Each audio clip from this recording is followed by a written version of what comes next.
within south of the Litani River and calling for the disarmament of Hezbollah, this objective can only happen within the Lebanese society. And that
pour développer mon activité maraîchère. Il me faut des vaches un peu plus en capacité génétiquement d'ingérer une diversité de flore et des vaches qui sont capables de rester toute l'année dehors. Elles ont une double couche de poils qui fait que leur température optimale c'est entre moins 10 et 10 degrés. Grâce aux caractéristiques rustiques des vaches Galloway, Anaïs maintient son troupeau dans des pâturages de prairies permanentes, ce qui bouscule les habitudes et qui a comme objectif de faire des économies de fourrage. On s'est formé entre éleveurs sur le pâturage des prairies permanentes, donc pas de semis de prairies, pas de retournement, pas de labour. Voilà. Après, il n'y a pas que du génétique, hein, il y a beaucoup d'éducation et de gestion de la flore. J'essaye de diminuer le foin au maximum et que mes vaches trouvent la ressource toute l'année en prairie. C'est comme une culture, mais de flore naturelle. Donc tu vois, ça c'est de l'apprentissage. Le petit là, il a quelques mois, même pas, et il mange déjà toutes les mêmes bouchées que les autres. De loin, on se dit, oh là là, c'est une prairie sénescente, là il n'y a rien. Puis de près, on regarde, c'est des touffes énormes. Tu viens soulever, donc tu as la fibre là, qui est jaune, et à l'intérieur, tu as du vert. Là-dedans, tu as des bouchées énormes, hyper nourrissantes.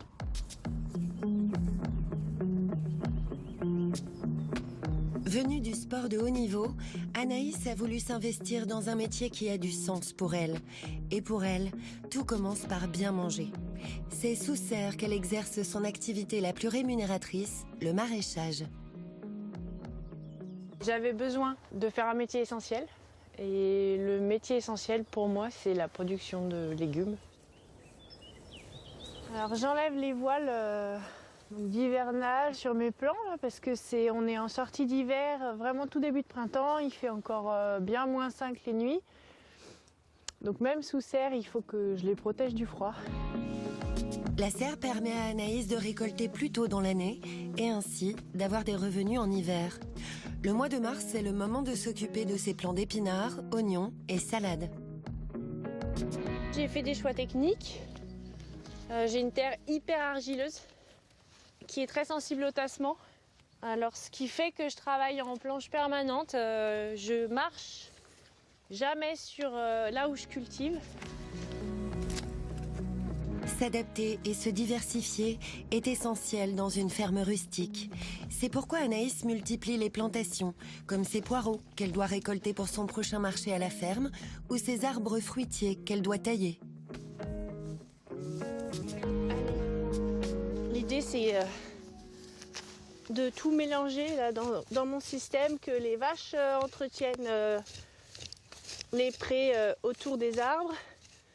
C'est toujours dans une logique d'utiliser le moins possible de pétrole, le moins possible de tracteurs.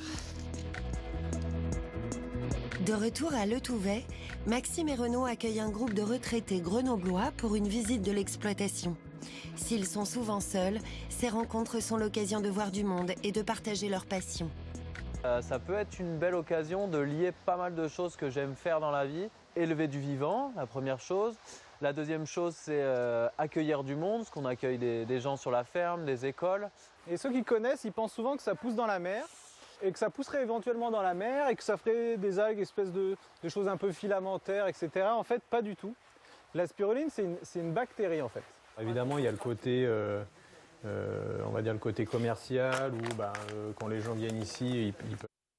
A resolution to bring an end to this conflict, and Qatar, of course, along with Turkey, maintaining their role that they have had over the past few months, that they need to be a return to the ceasefire plan that was negotiated, and that is the only way forward to bring an end to this conflict. Thick smoke is continuing to billow out of the Iranian port city of Bandar Abbas a day after a huge explosion. Video has now emerged of the moment it happened.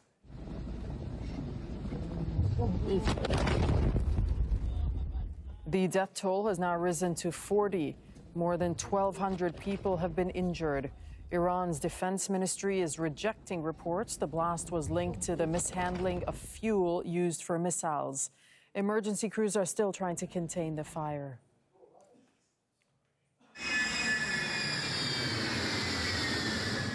Well, the Ministry of Health has issued orders for people around the port to stay indoors because of toxic gases. Many people are questioning what caused the blast. The Iranian President Masoud Pezeshkian has visited the site. Since last night,